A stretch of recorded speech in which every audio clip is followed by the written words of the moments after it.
Assalamualaikum warahmatullahi wabarakatuh. Kembali lagi dengan Ibu dalam pembelajaran Bahasa Indonesia. Oke, apa sih yang akan kita pelajari hari ini? Hari ini kita akan belajar tentang struktur teks ulasan, kaidah kebahasaan teks ulasan, contoh teks ulasan, dan yang terakhir tugas. Oke ya. Sebelum kita lanjut, jangan lupa di like, subscribe, dan komen di bawah ya. Ayo kita mulai. Pembelajaran kemarin kita sudah belajar tentang pengertian dari teks ulasan. Nah, sekarang kita ulang lagi ya. Nah, di sini kalian bisa baca struktur dari teks ulasan terdiri dari identitas, orientasi, sinopsis, analisis, dan evaluasi. Apa saja yang ada di identitas? Identitas yaitu mencakup judul, pengarang, penerbit, tahun terbit, lalu tebal buku halaman, ukuran buku, dan harga buku ya kalau biasanya. Nah, kalau karya film berarti di sini identitasnya mencakup judul film, pemerannya siapa saja, sutradaranya siapa, lalu produsernya siapa. Nah, ini bisa berada di identitasnya. Jadi tergantung dengan karya ulasan yang akan kita ulas. Selanjutnya adalah orientasi. Apa itu orientasi? Orientasi adalah paragraf yang menceritakan tentang keberadaan buku, memperkenalkan buku, siapa penulisnya, terus buku tersebut sudah pernah mendapatkan penghargaan apa saja, buku itu menceritakan tentang apa. Nah, itu seperti itu ya. Nah, oke, selanjutnya ketiga adalah sinopsis. Sinopsis yaitu di sini lebih ke dalam cerita dari buku tersebut. Kalau tadi orientasi adalah cerita dari pembentukan buku tersebut ya. Kalau yang ini adalah cerita dari buku tersebut. Jadi misalnya kalau novel itu menceritakan tentang apa ya, siapa saja tokoh di dalamnya ya. Lalu kalau film berarti film itu menceritakan tentang apa ya. Selanjutnya adalah analisis. Nah, analisis yaitu kalian dapat menulis tentang keberadaan unsur-unsur cerita seperti tema, penokohan, dan alur ya. Jadi misalnya kamu membaca sebuah novel dan kamu menceritakan bahwa buku tersebut tokoh di dalamnya seperti apa, temanya seperti apa, dan alur yang diceritakan itu apakah alur maju, apakah alur mundur, nah itu ya, atau maju mundur. Nah, itu seperti itu yang dimaksud dengan analisis. Selanjutnya adalah evaluasi. Evaluasi itu paragraf yang memaparkan tentang kelebihan dan kekurangan suatu karya ya.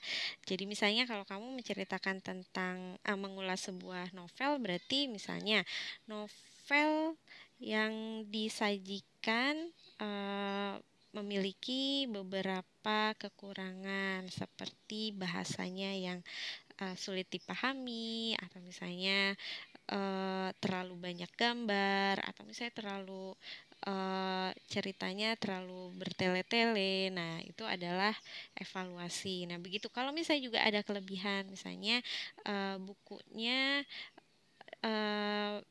bahasa yang disajikan misalnya mudah dipahami, terus banyak mengajarkan tentang perjalanan hidup. Nah, itu adalah kelebihan dan kekurangan dan berada dalam struktur evaluasi. Nah, selanjutnya setelah kalian tahu struktur dari teks tersebut, maka kita harus dapat merangkai dalam sebuah kata-kata dan harus memperhatikan kaidah kebahasaannya. Yang pertama, kaidah kebahasaan yang digunakan adalah banyak menggunakan konjungsi penerang. Ya, seperti bahwa, yaitu itu. Contohnya, misalnya nih ya, Hasan merasa bahwa semua itu terjadi karena perbuatan Anwar. Nah, itu kalau misalnya kita menceritakan tentang sebuah novel ya. Oke, selanjutnya banyak menggunakan konjungsi penyebab seperti karena, sebab. Nah, contohnya seperti ini ya. Ibu mengutip dari novel berjudul Ateis di buku Bahasa Indonesia kelas 8, yaitu lama-kelamaan Hasan cemburu karena hubungan Kartini dengan Anwar semakin dekat. Nah, itu ya. Selanjutnya adalah menggunakan pernyataan berupa saran atau rekomendasi.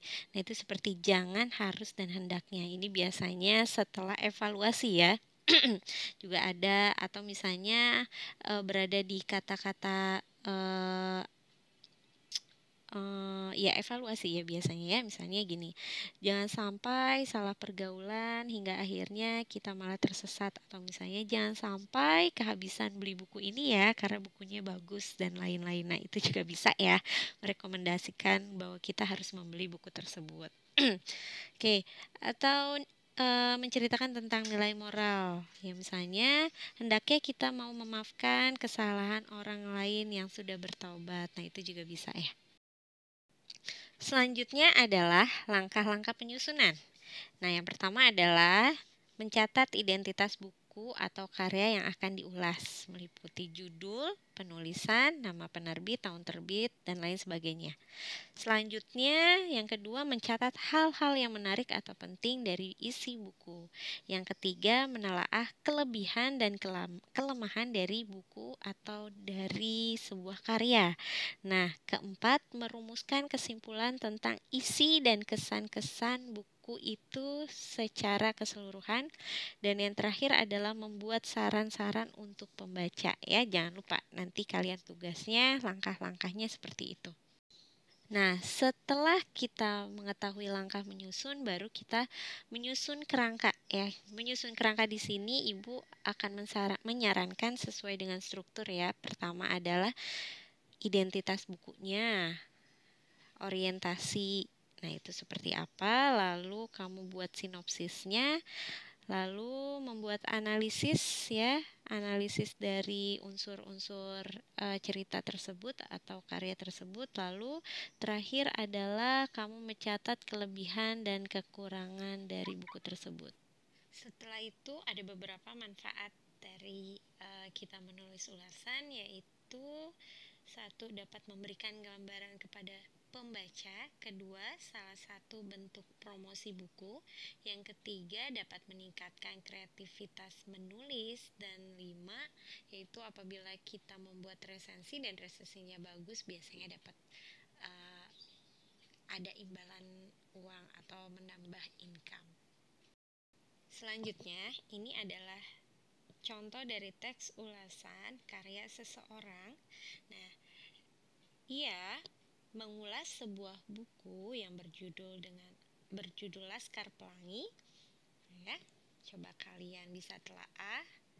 Nah, kalian bisa memilah-milah sesuai dengan strukturnya. Yang mana identitas, orientasi, sinopsis, analisis, dan juga evaluasi. Oke, baik.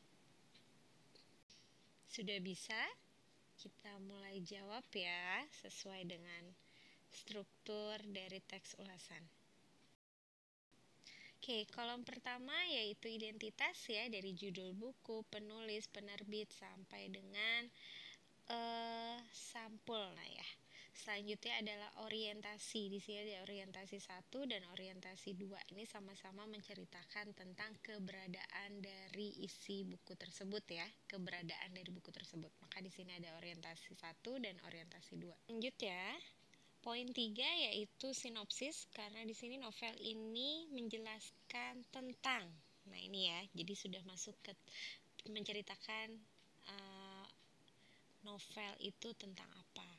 Nah, selanjutnya poin 4, 5, dan 6 itu adalah evaluasi. 4 dan 5 itu evaluasi, sedangkan 6 itu sebenarnya ini adalah kesimpulannya. Oke ya.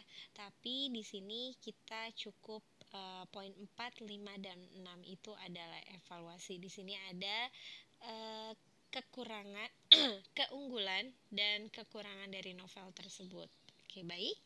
Nah, coba nanti kalian baca lagi, dipahami lagi. Apabila ada yang kurang dipahami, kalian boleh bertanya di kolom komentar ya. Nanti Ibu akan menjawab. Oke, terima kasih. Dan selanjutnya adalah kita akan mengerjakan tugas. Oke, sudah siap ya? Tugas kita adalah Tugasnya adalah setelah kalian mempelajari dan memahami tentang struktur dan kaidah kebahasaan dalam teks ulasan, kalian diminta untuk membuat teks ulasan dari karya film. Ya, sesuai dengan struktur dan kaidah kebahasaan yang sudah kita pelajari. Sampai di sini dulu pembelajaran kita hari ini, dan Ibu ucapkan terima kasih yang sudah menonton videonya dari awal hingga akhir. Dan jangan lupa, apabila masih ada hal yang kurang dipahami, boleh langsung menulis pertanyaan di kolom komentar ya. Terima kasih, sampai jumpa di pembelajaran berikutnya. Salam literasi. Wassalamualaikum warahmatullahi wabarakatuh.